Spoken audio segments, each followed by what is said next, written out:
formateur en ligne pour voyager. Est-ce que ça peut être la bonne raison? Alors, je pense pas. Je pense que quand on veut devenir formateur en ligne, la bonne raison, ça doit être donc la motivation de transmettre tes connaissances à travers des compétences ou une passion par rapport à une expertise ou des activités que tu maîtrises particulièrement, mais que ton objectif principal peut pas être de le faire pour voyager. Pourquoi? Parce que sinon tu vas te concentrer sur cet objectif-là. Et c'est pas cet objectif qui va t'amener à devenir formateur en ligne. Ce qui va t'amener à devenir formateur en ligne, c'est déjà de te former, d'apprendre les méthodes au niveau pédagogique, de maîtriser les outils et de maîtriser le marketing. Et de commencer à créer du contenu pour créer ton audience.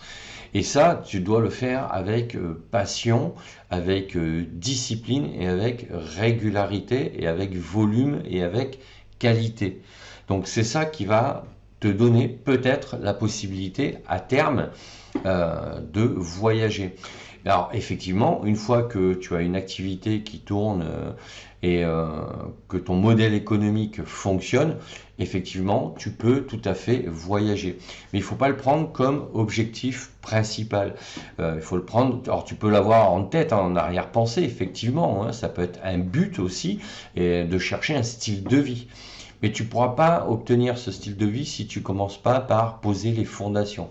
Et les fondations, ton premier objectif, c'est donc de commencer à apprendre le métier, à apprendre les outils et les techniques. Voilà. Et après, effectivement, ce qui est formidable avec ce métier, c'est que tu pourras continuer à gérer ton business tout en voyageant.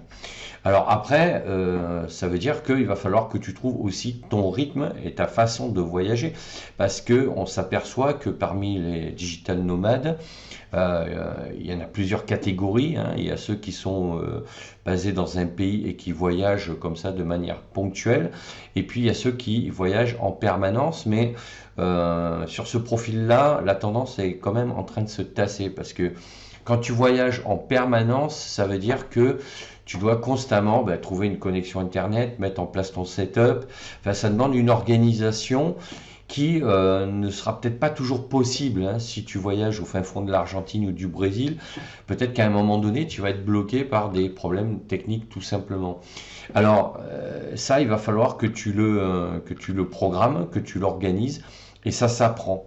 Ça s'apprend parce que au fait va se cumuler au fait de gérer ton activité, le fait de voyager. Parce que voyager, ça demande aussi une organisation.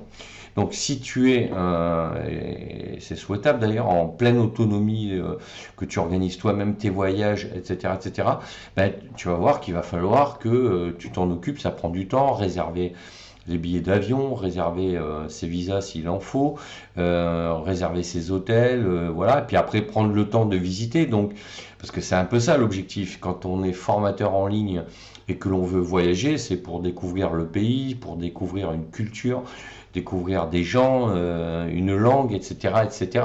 Donc il y a le côté, il y a l'aspect visite, mais tout ça, ça prend du temps, et ça demande de l'organisation, parce qu'il va falloir trouver ton organisation entre le travail et ton activité de voyageur quand tu seras dans cette situation-là.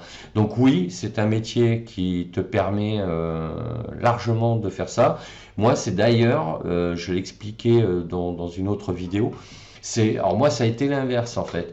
Moi, c'est en voyageant, alors que j'étais salarié, c'est en voyageant que j'ai eu le déclic que je pouvais mettre en place une activité en ligne pour justement me permettre de voyager. Parce que c'est en voyage que j'ai été sollicité par ma boîte à l'époque, et que j'ai répondu comme ça par des emails, etc., etc. Donc sans appel téléphonique, j'ai juste répondu par des emails.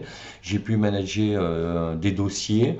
Et à distance, comme ça, je me suis aperçu que quand je suis revenu, en fait, tout était OK. Il n'y avait pas de dossier empilé sur le bureau, que voilà, la structure que je gérais avait pu continuer à fonctionner comme ça.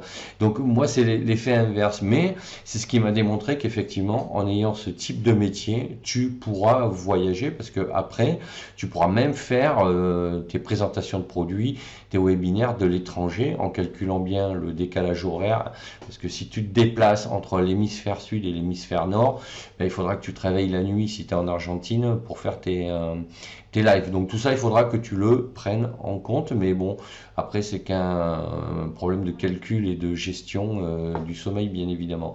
Donc voilà ce que je voulais te dire. Donc effectivement, c'est un super métier qui te permettra de voyager régulièrement.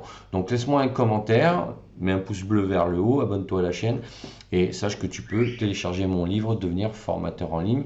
Le lien est dans la description de la vidéo. Je te dis à bientôt pour d'autres sujets.